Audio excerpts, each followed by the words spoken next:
The messaging this week, I mean, do you really feel like you have to be even more on point this week than maybe in other weeks? This week is no different than any other week.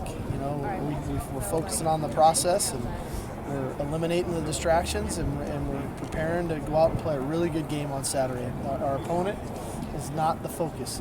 We're the focus in the way we prepare and the way we execute. With your preparation today, was there a little bit of a change in terms of going shorts as opposed to maybe full pads? You ask me that every week, Chris. No. Okay. Every Wednesday we go shorts and shoulder pads. Okay. I just remember in the past it's been maybe full pads on Wednesdays as well. But not this year. Okay. Dwayne, what do you want him to learn from Saturday? What do you want him to work on this week fundamentally? Well, the focus is on the football. The focus is on his pad level when he's running through the holes. You know, so that's the stuff we've been working on, and he's been applying it. You know, our defense, we've really made it a point this week to try to get after the football. One, for our own good, we need to get more turnovers. We need to cause more fumbles. We need the ball to come out. But two, we need it offensively. We need them to attack our guys, to try to get the ball out, to put an emphasis on it, so that we're taking care of it even better than we have. Is Austin starting to get back to the Austin that you know? He had a good practice today. He really did. I thought he was really attentive. Thought he worked hard. Had a nice catch there in the red zone. You know, sometimes what goes unnoticed with Austin is people just want to look at how many catches and how many yards. Well, that drive when we ran the same play 7 times in a row, every one of those runs were right behind him. So he's becoming more of a complete football player, and that's what makes us a better football team. I went back and looked at that, and Bishop's 5 carries in that drive, he went to 5 different places when he got the ball. Is that innate for a back? Is that learned? Well, I think it's a guy who understands the scheme that we were utilizing, and when you've got a good feel in how the blocks get set up and the way the defense tries to fit that specific running plays, then you can anticipate where those cuts are going to be. And Bishop just has a really good feel for that. And I think that's a sign of a good back, that he's not just stubborn to run where a play says it's always supposed to go, but has enough feel to recognize openings, whether it's front side or backside cuts, and then have the skill set to explode through and to make those plays. When you recruited for Steve, what did you see? What did you expect? Well, it's always, you know, recruiting is not a science. You know, we try to be as perfect at it as we can be, and you know, I think the majority of the time we're right. Sometimes we're wrong. And with Bishop, you know, he was a wildcat quarterback really in high school. He was a guy who was in the gun, taking direct snaps, running quite a bit between the tackles, and so what we thought we were getting was a guy who had a good feel for running in between the tackles.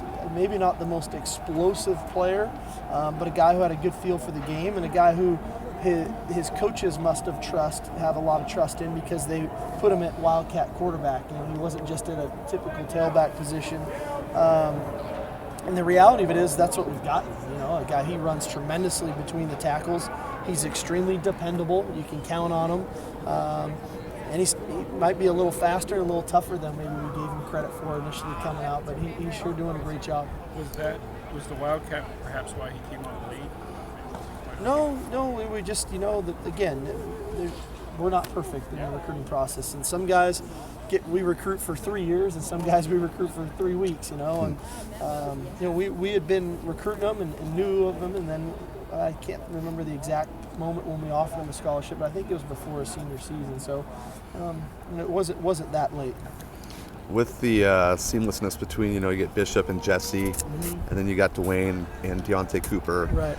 How does it say to the depth at the position? Well, it's great. You know, we have 2 good young backs too, really, in Ryan McDaniel and Levon Coleman. So I like the position, and I think they're all improving. That's what's great about it. You know, I don't think any of them have just got a skill set where they are what they're going to be. I think they all can continue to improve, and they are doing that. And I thought Deontay Cooper had a good practice today as well. So I'm encouraged by the group and the amount that we run the football.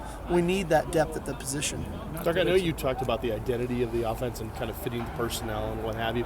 Are you starting to learn even more things about the identity of this offense?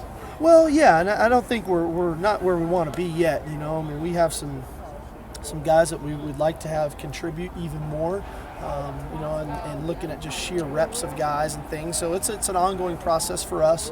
But I feel good about the offense. And again, it's going to change some from week to week. Maybe not dramatically, but subtly, depending on how defenses are going to play us. And so, but I do like the focus that the guys have. I do like the cohesiveness and the camaraderie of the offensive unit. I think they're really playing for one another.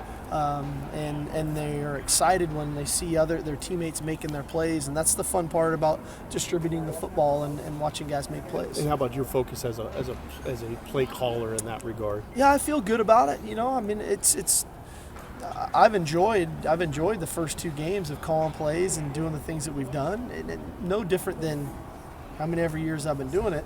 I come out of ball games and there's a shoulda, coulda, woulda about 5 or 6 different play calls that I wish I would have done this or that, but that's all part of it. It just happens a little faster for me now, but I've really enjoyed it, and it's been fun to kind of embrace this offense and then make some subtle changes to it from spring ball to fall camp, within fall camp, into the first game, through the second game, and now getting ready for the third week. There's been some subtle tweaks and things that we've done that I think have made, I don't want to say our jobs easier, but have made everybody's job, from the coaches to the players, a little more manageable to execute at a high level. I know you feel